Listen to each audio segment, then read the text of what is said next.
Today we'll show you how bees swarm, what's happening when they're swarming, how you can catch a swarm, and what you do with a swarm once you've caught it.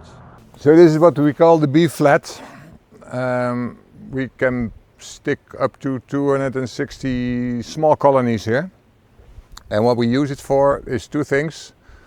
When we split colonies, before they're swarming, we try to split them so they won't swarm, and we'll raise another queen, and then we have two colonies out of one. When we're too late, bees will swarm. We'll find them somewhere in a tree.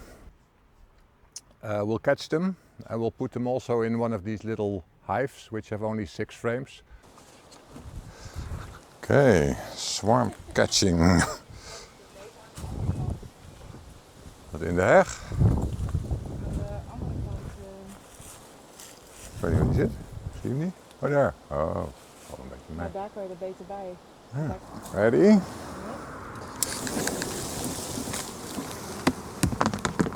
Oké, stel er niet op, hè? Kom maar. Kom maar. Ja, klein. Zet maar even neer. Ik maak hem even nat nog. Ja, kijk eens. Wat doen?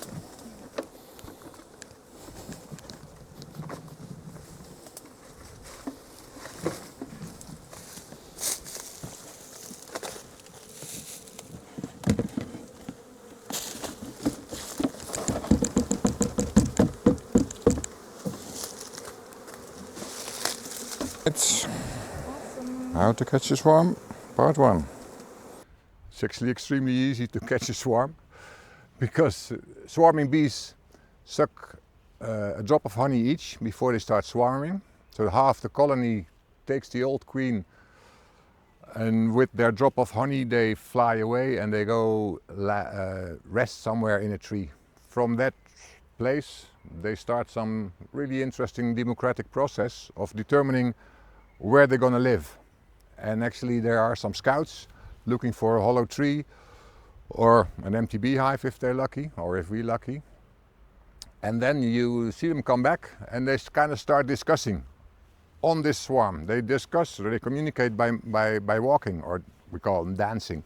So they try to get followers and say my empty tree is much more interesting than your empty beehive. And at some point they'll make a decision, usually in a day or 2 days, and they move to their final destination and try to start a colony there.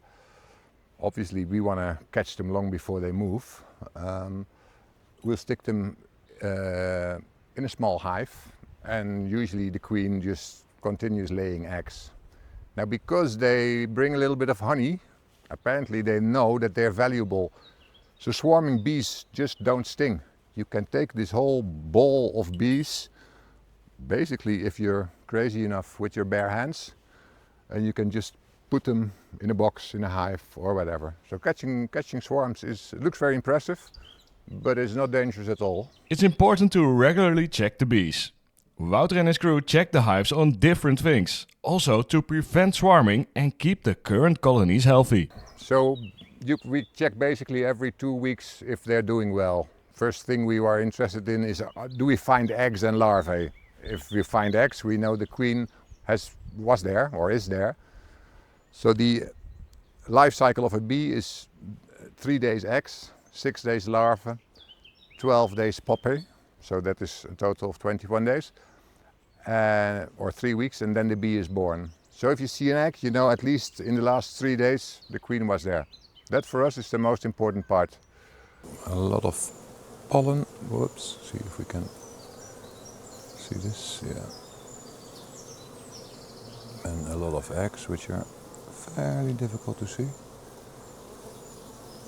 So if you want to make sure that they're not swarming, because what happens if they're swarming? The worker bees decide they're going to make a new queen.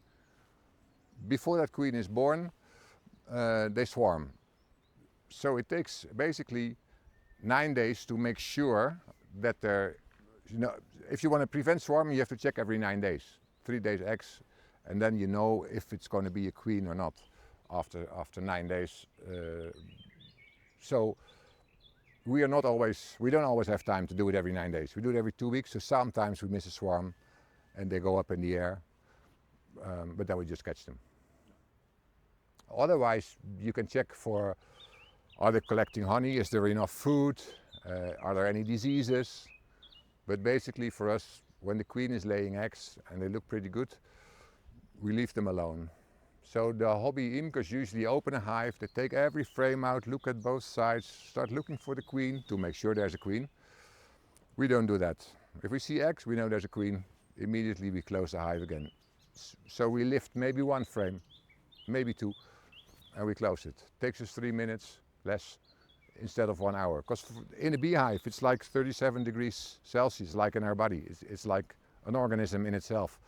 If you open it, it's like an open heart surgery. Temperature goes down, takes them 2-3 days to get the right temperature back and continue. So the more you open it, the less healthy or the less productive they'll be.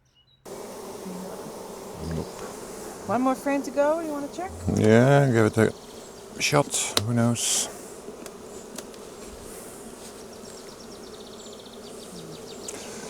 Lots of honey here. So she won't be there for sure. Beautiful. But yeah, lots of pollen, different colors.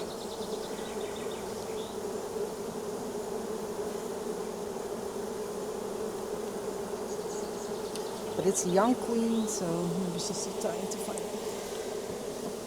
Okay. So this one is ready to move to a bigger box. Ready to rock and roll. Does he gotta be? Okie dokie.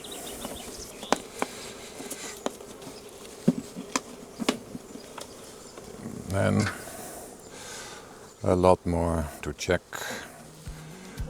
Hope you enjoyed the video. Now you know how to catch a swarm. But even though I say it's not dangerous, if you work with any bees, always make sure you wear protective clothing. See you in a few weeks.